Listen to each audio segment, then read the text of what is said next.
Welcome to टागी विदेशी। दोस्तों, इस वीडियो में बात करने वाले हैं एग्रीकल्चर भर्तियों की अपडेट के बारे में। एग्रीकल्चर भर्तियों की जो भी लेटेस्ट न्यूज़ है आप लोगों को इस वीडियो में दी जाएगी।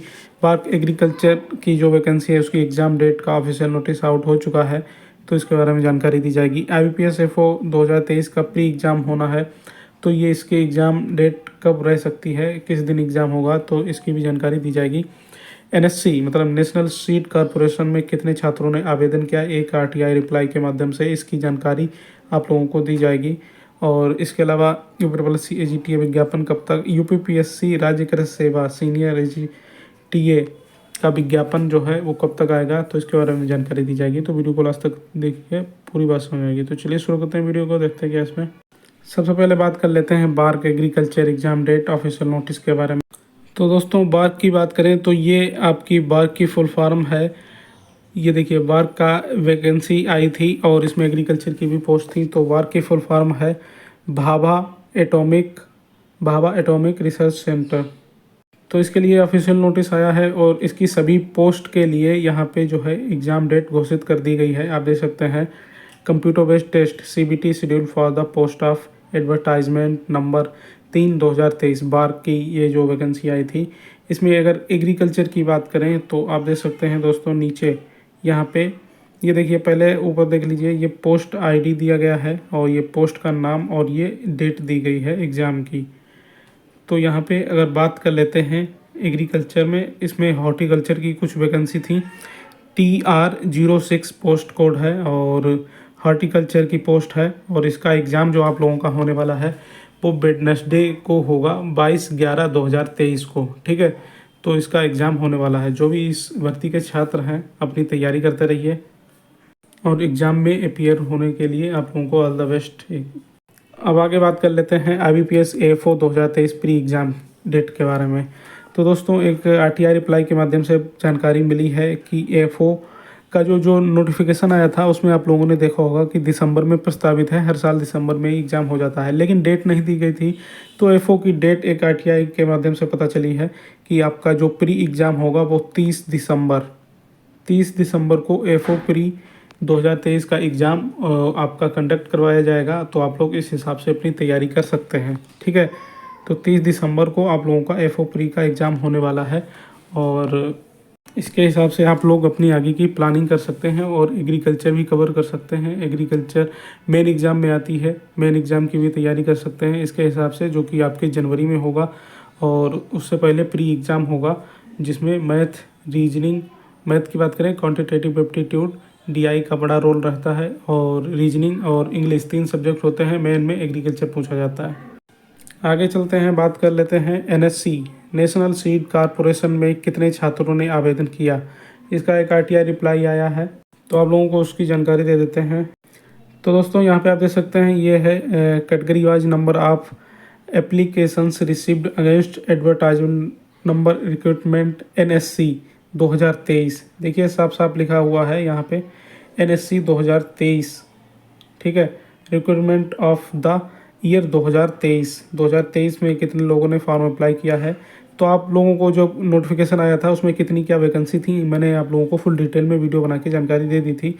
इसके अलावा अब ये यहाँ पे ये जो पोस्ट हैं इनका किस पोस्ट में कितने लोगों ने आवेदन किया है, तो इसकी जानकारी ये दी गई है। तो यहाँ पे सभी पोस्ट के लिए ये जानकारी दी गई है। ठीक है, ये सीरियल नंबर पोस्ट जितनी भी पोस्ट थी NSC में सभी के लिए दिया गया है। तो यहाँ पे हम बात करेंगे सिर्फ एग्रीकल्चर की जो पोस्ट थी।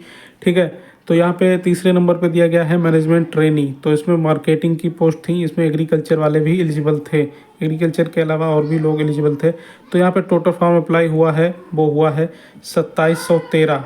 और अनरिजर्व कैटेगरी में बात करें तो 560 फॉर्म आए हैं। EWS में 211 आए हैं। OBC की बात करें नॉन क्रीमी लेयर में तो ये 1203 फॉर्म अप्लाई किए गए हैं। SC में 557 और ST में 182 फॉर्म अप्लाई किए गए हैं। ठीक है, और ये पोस्ट है आपकी मैनेजमेंट ट्रेनी मार्केटिंग की। दूसरी पोस्ट एग्रीकल्चर की जो सबसे बड़ी पोस्ट थी, तो ये ट्रेनी की पोस्ट थी एग्रीकल्चर की, यहाँ पे ब्रैकेट में लिखा हुआ है। टोटल फॉर्म अप्लाई हुए हैं इसमें 13,436। ठीक है, तो इसमें टोटल फॉर्म अप्लाई हुए हैं ट्रेनी एग्रीकल्चर में 13,436। अनरिजर्व कैटेगरी की बात करें तो इसमें जो फॉर्म अप्लाई हुए हैं वो हैं 1855। ईडब्ल्यूएस की बात करें तो ये हैं 1141। ओबीसी नॉन क्रीमी लेयर की बात करें तो इसमें 5482 फॉर्म अप्लाई हुए हैं। एससी की बात करें तो 3780 फॉर्म अप्लाई हुए हैं। एसटी की बात करें तो 1178 फॉर्म अप्लाई हुए हैं। ठीक है, सबसे ज़्यादा अगर देखें किसी पोस्ट के लिए तो इसी पोस्ट के लिए फॉर्म अप्लाई किए गए हैं 13,436। ठीक है, अब आगे बात कर लेते हैं ट्रेनी मार्केटिंग की। इसमें भी एग्रीकल्चर के स्टूडेंट अलाउ थे, तो यहाँ पे टोटल फॉर्म अप्लाई हुए हैं 391। अनरिजर्व की बात करें 23 फॉर्म अप्लाई हुए हैं। ईडब्ल्यूएस में 17, ओबीसी नॉन क्रीमी लेयर में 91 फॉर्म अप्लाई हुए हैं। एससी में 111 और एसटी में 149। तो इतने फॉर्म अप्लाई हुए हैं। ठीक है, एक और एग्रीकल्चर वैकेंसी की बात करें तो ये ट्रेनिंग एग्री स्टोर्स, तो इसमें कितने फॉर्म अप्लाई किए गए हैं। टोटल फॉर्म अप्लाई हुए हैं वो 906 हैं। अनरिजर्व कैटेगरी की बात करें तो 97 हैं। ईडब्ल्यूएस की बात करें तो इसमें भी 97 हैं। ठीक है, 97। और ओबीसी नॉन क्रीमी लेयर की बात करें तो 628 हैं। और एससी की बात करें तो 65 और एसटी की बात करें तो 19 टोटल फॉर्म अप्लाई हुए हैं, जो कि आप लोग यहाँ पे देख सकते हैं। ठीक है, इसके साथ ही साथ यहाँ पे एक और इन्फॉर्मेशन यहाँ पे लिखी हुई है, देख सकते हैं। The above information is subject any increase और decrease at any later stage. ठीक है, और इसमें कितनी क्या वैकेंसी थी इसके ऑफिशियल नोटिफिकेशन में दिया गया है, आप लोग उसमें जाके देख सकते हैं। और इस हिसाब से उसमें एक अनुमान लगा सकते हैं कि इसमें किस लेवल का कंपटीशन होने वाला है और किस लेवल की आप लोगों को तैयारी करनी चाहिए। तो इसका नोटिफिकेशन मैंने अपने टेलीग्राम चैनल पे भी डाल दिया था जब ये वैकेंसी आई थी, और वीडियो बना के भी फुल डिटेल में जानकारी दे दी थी आप लोगों को। यूट्यूब पे मेरा वीडियो पड़ा होगा, आप लोग उसको भी देख सकते हैं, या फिर ऑफिशियल नोटिफिकेशन टेलीग्राम पे जाके डाउनलोड करके वहाँ पे देख सकते हैं। और उस हिसाब से आप लोगों को पता चल जाएगा इस भर्ती में कितना कंपटीशन होने वाला है। आगे बात कर लेते हैं अगली अपडेट की तरफ। यूपी प्लस एजीटी विज्ञापन कब। तो दोस्तों एजीटीए के छात्र काफ़ी ज़्यादा हैं, कमेंट करके पूछते ज़रूर, इसलिए मैंने एजीटीए भर्ती को भी इसमें शामिल कर लिया, क्योंकि एग्रीकल्चर स्पेशल वीडियो है ये आप लोगों के लिए। तो एजीटीए का विज्ञापन से रिलेटेड जानकारी मैं देता रहता हूँ। मैंने आप लोगों को बता दिया था, आप लोगों का विज्ञापन जो है वो 15 नवंबर से पहले पहले जारी कर दिया जाएगा। और अब जो भी इसमें प्रॉब्लम थी, जो भी डाटा आ जाना था, वो सब कुछ पहुँच चुका है। और आयोग यूपीपीएससी ने एक ऑफिशियल नोटिस भी जारी किया गया था इससे रिलेटेड कि अब कोई अगर छात्र बचा है द्वितीय पक्षकार का या 906 रिलेटेड कोई भी छात्र बचा है तो 15 दिनों के अंदर यूपीपीएससी आयोग में कांटेक्ट कर सकता है और अपना डाटा उसमें ऐड करवा सकता है, जो डाटा यूपीपीएससी ने यूपीपीएससी और कृषि विभाग को भेज दिया है। तो उस डाटा पे अब काम स्टार्ट हो गया है यूपीपीएससी में, ऐसी जानकारी निकल के आई है दोस्तों। और एजीटीए का विज्ञापन जो है वो जल्द ही जारी किया जाएगा।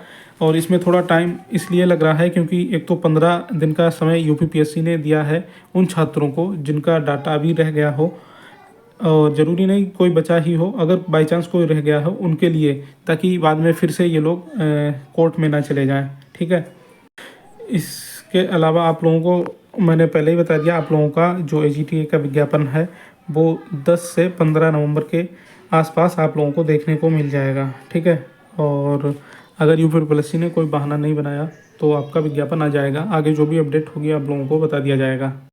आगे बात कर लेते हैं अगली अपडेट की तरफ। यूपीपीएससी से एक विज्ञापन आने वाला है, राज्य कृषि सेवा सीनियर टीए।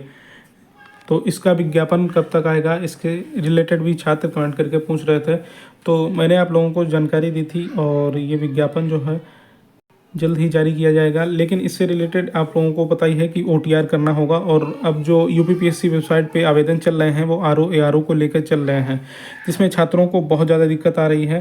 आप देख सकते हैं दोस्तों, सर्वर हुआ डाउन, ओटीआर ना होने से छात्र परेशान, ओटीआर ही नहीं हो पा रहा है। और ओटीआर किए बिना अब आप लोग यूपीपीएससी की कोई भी भर्ती में आवेदन भी नहीं कर पाएंगे। इसी तरह आप ये दूसरे न्यूज़पेपर की कटिंग देख सकते हैं दोस्तों। ये आरओ एआरओ के आवेदन में फंसा ओटीआर का पेंच, सर्वर धीमा होने के कारण अभ्यर्थियों को ओटीआर में आ रही दिक्कत।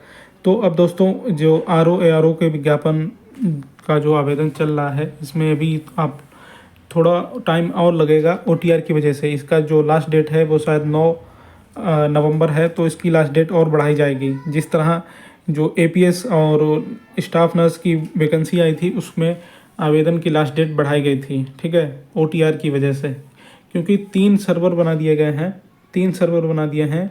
उसके बाद भी जो OTR है वो नहीं हो पा रहा है और वेबसाइट पे बहुत ज़्यादा लोड होने की वजह से छात्र OTR नहीं कर पा रहे हैं, इसलिए टाइम लग रहा है। तो अब टाइम जब लग रहा है ARO विज्ञापन में आवेदन लेने में, तो आप सोच सकते हैं कि ये अब आगे कोई भी विज्ञापन तब जारी किया जाएगा जब जो विज्ञापन आवेदन लिए जा रहे हैं उसमें सुचारू तरीके से आवेदन हो जाएं सभी लोगों के।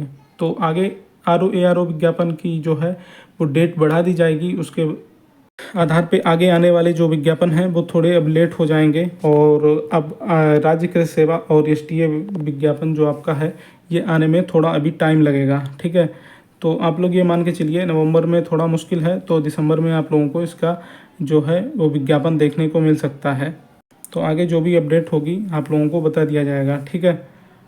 और ऐसे ही एग्रीकल्चर भर्तियों की लेटेस्ट अपडेट पाने के लिए चैनल को सब्सक्राइब कर लीजिए। नमस्कार।